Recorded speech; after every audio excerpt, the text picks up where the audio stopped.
You know, there are some words in the Bible we hear all the time. Words like house and dwelling. They sound so comforting, don't they? But what if our usual understanding of them, as, physical places, is actually missing a much deeper, more profound truth about who we are and how we're meant to connect with God? Let's start with this verse right here. It's so famous, from the Gospel of John.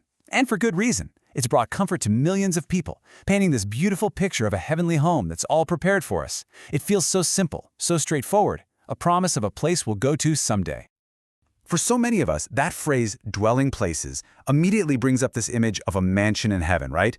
A huge, personal estate just waiting for us. But here's the thing.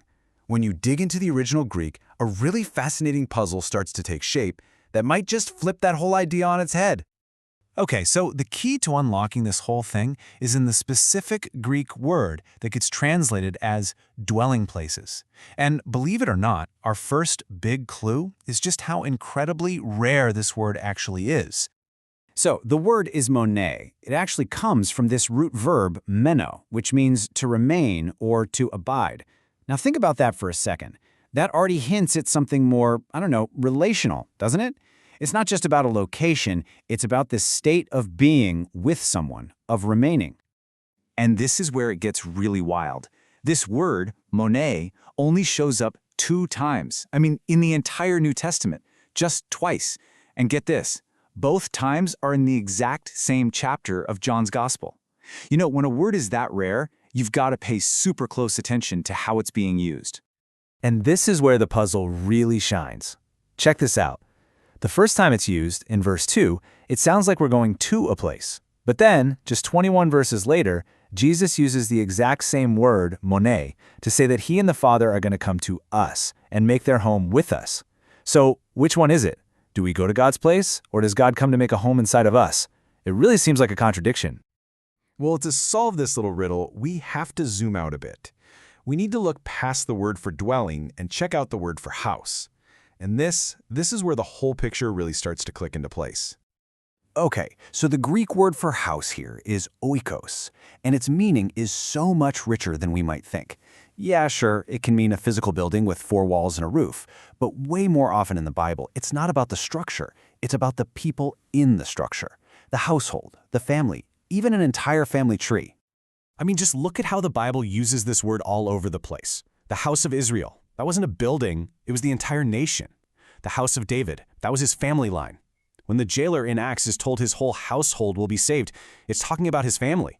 And then bam, the book of Hebrews just comes right out and says it. We, the community of believers, we are God's oikos. We are God's house.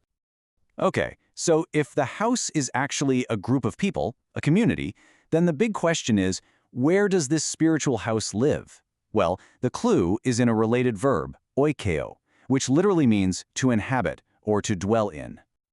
And there you have it. The Apostle Paul just lays it all out for us. He couldn't be any clearer. God's Spirit dwells, oikeō, not in some temple made of stone, but inside the believers themselves. The address for God's house, it's within His people. This brings us to a really powerful idea. God's house isn't some finished product, some static mansion just sitting up there in the sky. No way. It's a living, breathing thing that's actively being built right here, right now. So the Greek verb to build is oikodomeo, and yeah, it can be used for building a physical house.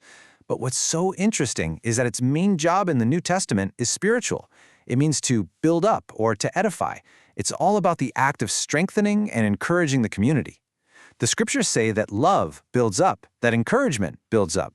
The focus is entirely on the people building each other up.